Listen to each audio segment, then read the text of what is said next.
तन्त्र आयो भने दाइ के फरक पर्छ त तपाईँले नमस्कार गर्नु पर्छ बाहरूको बाजेले चाहिँ एक तर्फले चाहिँ खतरा होइन यो एउटा कुरा भन्नु भाइ भन न दाइ जसै छेत्री बा यता आउनु न एउटा कुरा भनौँ बनाउँ न हो ब्लग बनाउँ एउटा कुरा क्या मेरो पुरानो मनमा अल्फिनले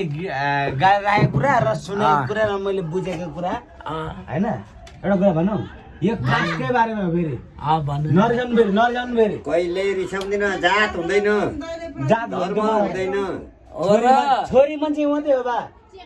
जातमा हुने भनेको छोरा र छोरी मात्र छोरी मान्छे हुन्छ एउटा कुरा भन्नु हुन्छ छोरी मान्छे हुन्छ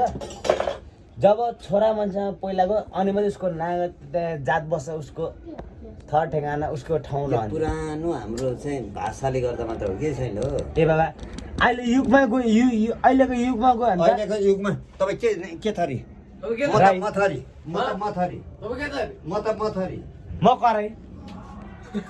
म कराई कुन गरे राई कारो राई करे एकजना नि सोधेको हजुर हजुर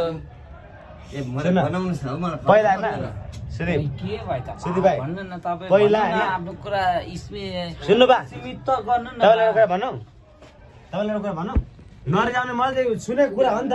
नेपाली सुन्दिन भनेको ऊ भन्नु पाएन उहाँ राजा मऱ्यो त्यो कुरा गरौँ न अब राजदरबारमा अब कुरा राजै मै थिए पहिला थियो त्यो जुन पाइयो भनौँ न अहिले सिस्टम चलाइछन् अझै पनि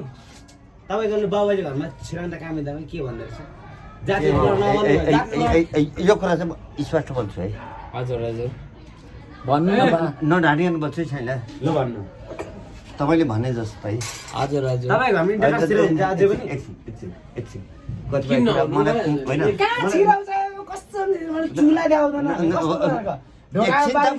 ढोका चाहियो नि त ए बा पाइयो मैले छेत्री बाबुमा हेपेको होइन किन छेत्री मेरो बेस्ट साथीहरू होइन बुझ्नु न हो